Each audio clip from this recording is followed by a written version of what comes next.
La Banque centrale américaine pourrait donc freiner dès le mois de décembre le rythme de ses hausses de taux, a déclaré hier le président de la Réserve fédérale américaine Jerome Powell lors d'un débat organisé par le Brookings Institution à Washington. Il serait censé, a-t-il dit, de modérer le rythme de nos hausses de prix alors que nous approchons du niveau qui devrait être suffisant pour faire refluer l'inflation. Il a rajouté que le moment de la modération de la hausse des taux pourrait se produire dès la réunion de décembre. Enfin, il devait donc s'agir de sa dernière intervention publique avant la réunion de politique monétaire des 13 et 14 décembre prochains, à l'issue de laquelle la Fed devrait donc de nouveau relever ses taux. L'hypothèse d'une hausse de taux de 50 points de base de l'objectif des taux de Fed Funds reste largement privilégiée selon le baromètre en temps réel FedWatch, mais aucun responsable de la Banque centrale n'a encore réellement exclu pour l'instant celle d'une nouvelle hausse de 75 points de base. Intitulé « Le dernier baroud de Bitcoin », la Banque centrale européenne a publié sur son blog un pamphlet à l'encontre du Bitcoin. En effet, après l'effondrement de la plateforme d'échange FTX, l'institution a publié un communiqué faisant l'état des lieux de la situation du Bitcoin et des autres crypto-monnaies. Se voulant les plus objectifs possibles, les analystes maison ont écrit que le Bitcoin ne risque pas de repartir vers le haut, mais devrait définitivement sombrer, ce qui était déjà prévisible avant que FTX ne fasse faillite.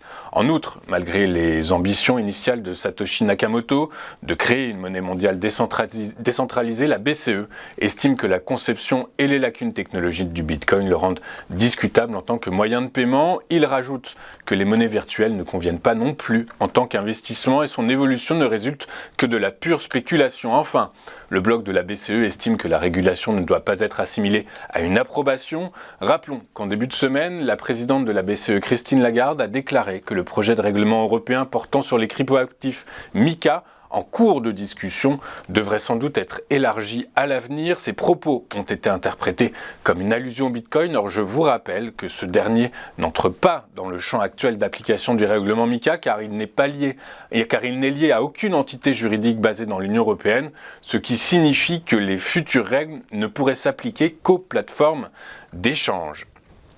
C'était attendu et pour une fois, les prévisions semblent être correctes. L'inflation en zone euro est en baisse pour rester sur le niveau impressionnant de 10% contre 10,6% en octobre.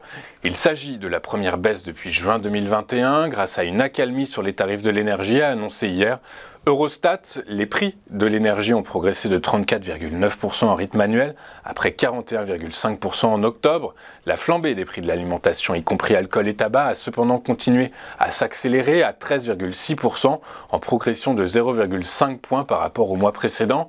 Parmi les 19 pays partageant la monnaie unique, l'Espagne a détrôné la France pour le taux d'inflation le plus faible à 6,6% contre 7,1% dans l'Hexagone. L'inflation a également légèrement reflué en Allemagne à 11,3% et en Italie à 12,5%.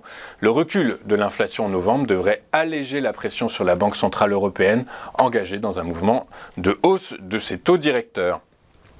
Avant de poursuivre notre émission, regardons ce qui s'est passé sur les principales places boursières de la planète hier. Les bourses européennes ont terminé en hausse, soutenues par un regain d'optimisme sur la Chine. À Paris, le CAC 40 a gagné 1,04% à 6738 points, porté par les valeurs du luxe, elles-mêmes dopées par les espoirs d'une politique anti-Covid moins stricte en Chine. Notons que l'indice phare parisien prend 7,4% sur le mois de novembre. À Londres, le FTSE a avancé de 1,01% et signe une hausse mensuelle de 6%. Enfin, à Francfort, le DAX a pris 0,29% et réalise un gain de 8,6% sur le mois écoulé.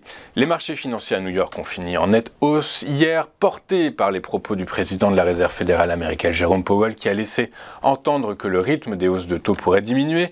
Le Dow Jones a pris 2,18% à 34 589 points. Le S&P 500 a gagné 3,09% à 4080 points. Et enfin, le Nasdaq Composite a clôturé en hausse de 4,41% à 11 467 points. En Asie, le Nikkei a fini la journée sur un gain de 0,92%. Inutile de vous expliquer pourquoi, vous l'avez bien compris. Cela fait suite aux propos de Jérôme Powell. En France, deux secteurs ont réalisé des performances supérieures à 1%. Il s'agit du secteur des biens de consommation qui ont pris 3,39% et du secteur de l'énergie en hausse de 2,25%.